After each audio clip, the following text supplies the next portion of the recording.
सब इसको सुनना चाहते हैं, इसके किस्से सुनना चाहते हैं, लेकिन इस पर कोई बात नहीं करता है। वो मुद्दा है सेक्स। एक ऐसी कहानी आई है जिस कहानी को सुनकर आपके रोंगटे खड़े हो जाएंगे। ये 65 साल की एक लेडी पास में अपने बेटे से कम उम्र के एक लड़के से दिल दे बैठती है। वह 30 साल का लड़का इस बूढ़ी औरत के चंगुल में फंस जाता है और इस बूढ़ी औरत को प्यार से ज्यादा सेक्स चाहिए था। आज एक बार फिर से गुमनाम इंडियन आपके सामने एक नई कहानी के साथ उपस्थित हुआ है और इस बार की जो कहानी है आपकी रोंगटे खड़ा कर देगी। हिंदुस्तान जैसे जगहों पर यहाँ का युवा वर्ग दिन भर एक ऐसे मुद्दे पर लगा रहता है जिस मुद्दे पर कोई बात नहीं करना चाहते। मजेदार बात यह है, इस मुद्दे को सुनते ही सबके रोंगटे खड़े हो जाते हैं। सब इसको सुनना चाहते हैं, इसके किस्से सुनना चाहते हैं, लेकिन इस पर कोई बात नहीं करता है। वो मुद्दा है सेक्स। अगर युवा वर्ग इसके बारे में बात करे तो चलिए माना जा सकता है युवा वर्ग आज सेक्स चाहता है। लेकिन अभी जो मैं कहानी आपको बताने जा रहा हूं वो हिंदुस्तान का एक राज्य है बिहार और उसका जिला है पटना। उस पटना में पाटलिपुत्रा थाना आता है और उस थाना के अंतर्गत नेहरू नगर एक इलाका है जिसके रोड नंबर 2 से एक ऐसी कहानी आई है जिस कहानी को सुनकर आपके रोंगटे खड़े हो जाएंगे। उसमें एक रिटायर्ड ऑफिसर रहा करते थे जिनका नाम एन.के. गुप्ता था। उनकी उम्र 75 साल थी और उन्हें पार्किंसन जैसी बीमारी थी। इस बीमारी के कारण लोग ठीक से चल नहीं पाते हैं। उनकी एक पत्नी थी और 3 बच्चे थे। तीनों बच्चे, कोई हैदराबाद में, कोई दिल्ली में और एक दुबई में रहता था।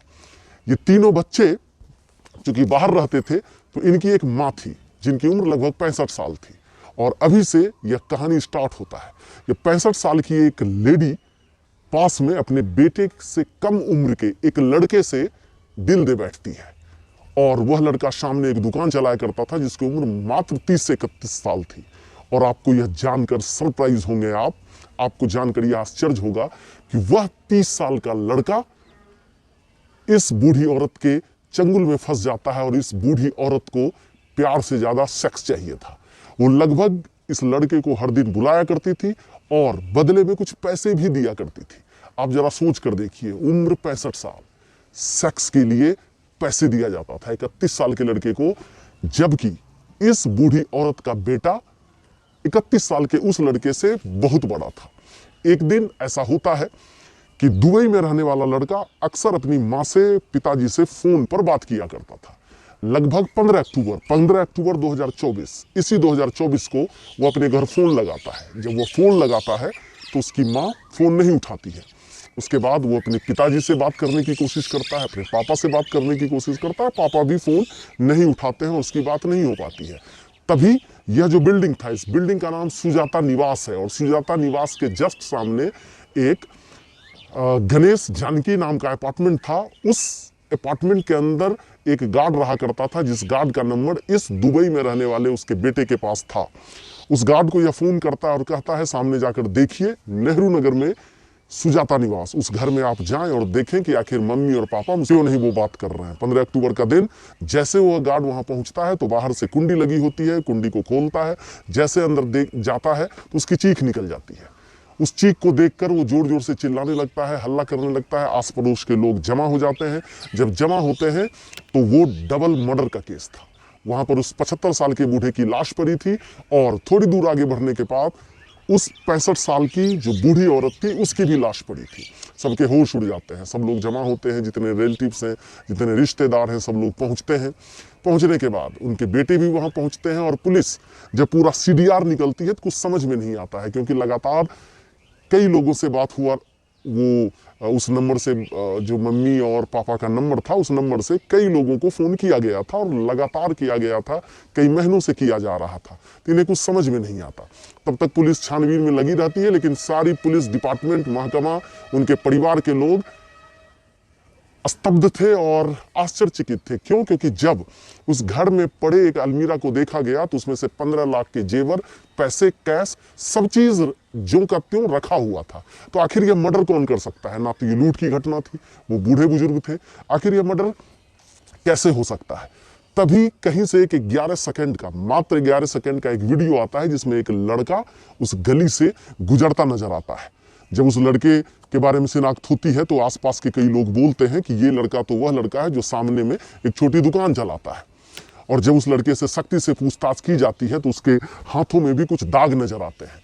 और जब पुलिस अंधेरे में तीर चलाती है तो वह लड़का सब चीज मान लेता है और अपनी जो भी उसने गलती की थी उसको एक्सेप्ट कर लेता है। और जब वो कहानी बताता है सबके होश उड़ जाते हैं। वह कहता है कि आंटी अक्सर मेरी दुकान पर आया करती थी सामान लेने के लिए, धीरे धीरे मेरी नज़दीकियां बढ़ी और बाद में उस आंटी को मेरे से सिर्फ सेक्स चाहिए था। उन्हें सेक्स की लत थी और सेक्स के बिना वो नहीं रह सकती थी। तो 65 साल के उम्र में उन्होंने इस लड़के को सिर्फ इसलिए अपने घर पर आने की इजाज़त दी ताकि वह बूढ़ी औरत इस लड़के से सेक्स कर पाए। तभी क्या होता है कि एक दिन अक्सर जब वो उनके हस्बैंड देखा करते थे कि ये लड़का अक्सर आता है रूम में चला जाता है, तो वो हिम्मत करके खड़े होते हैं और धीरे धीरे उस अपनी वाइफ जो 65 साल की बूढ़ी औरत थी उसके रूम के पास जाने की कोशिश करते हैं। तो जब वह देखे कि ये दोनों अवैध संबंध बना रहे हैं, एक दूसरे से सेक्स कर रहे हैं, तो वो जोर जोर से चिल्लाने लगते हैं। इतने जोर से चिल्लाता हुआ देखकर वह बूढ़ी औरत जाती है और एक बड़ा सा चाकू लाती है और उस चाकू से तब तक अपने हस्बैंड पर वार करते रहती है जब तक इसकी मौत ना हो जाए। अब इस लड़के को जब यह सीन सामने दिखाई पड़ा तो इसके होश उड़ गए और उसे शायद लगा कि मैं भी पकड़ा जाऊंगा, लोग क्या कहेंगे कि 65 साल की बूढ़ी औरत, मैं 30 साल का, तो लोग क्या कहेंगे। तो वो उसी चाकू से जब वह मर्डर करने के बाद उस चाकू को किचन में जाती है धोने के लिए, तो वह औरत से वह चाकू छीनता है और उस बूढ़ी औरत पर वो उसी चाकू से वार करना शुरू कर देता है ताकि कोई जिंदा ना बचे। जब कोई जिंदा ना बचेंगे तो मेरे बचने के चांस बढ़ जाएंगे, मैं बदनाम भी शायद नहीं होऊंगा। यही सोचकर वह लड़का उस बूढ़ी औरत पर उसी चाकू से वार करने लगता है। इसी हाथापाई में वह बूढ़ी औरत कई बार इसे दांत काटने की कोशिश करती है, कई बार छोटे छोटे चोट इस लड़के को भी लगते हैं, लेकिन चूंकि चोट गंभीर नहीं था तो उस बूढ़ी औरत को मारने के बाद चुपचाप वो उस घर से निकल जाता है। और वही निकलते हुए वो 11 सेकंड का वीडियो है और हर दिन की तरह वो पूरे दिन दुकान पर बैठता है और शाम में दुकान बंद करके चला जाता है। यह लड़का वहीं राजीव नगर का रहने वाला था जो पटना जिला में ही है। तो आप देख सकते हैं कि कैसे एक बूढ़ी औरत की सेक्स की चाहत ने लगभग कई जिंदगियों को बर्बाद कर दिया। अगर लोग सेक्स पर बातें करते रहते, सेक्स एक आम घटना की तरह होती, तो शायद अपने वर्चस्व और अपनी इज्जत को बचाने के लिए आज 3-3 लोगों की जिंदगियां कुर्बान नहीं होती। और आज कुछ भी हो सकता है, इसीलिए सावधान रहें, सतर्क रहें। धन्यवाद।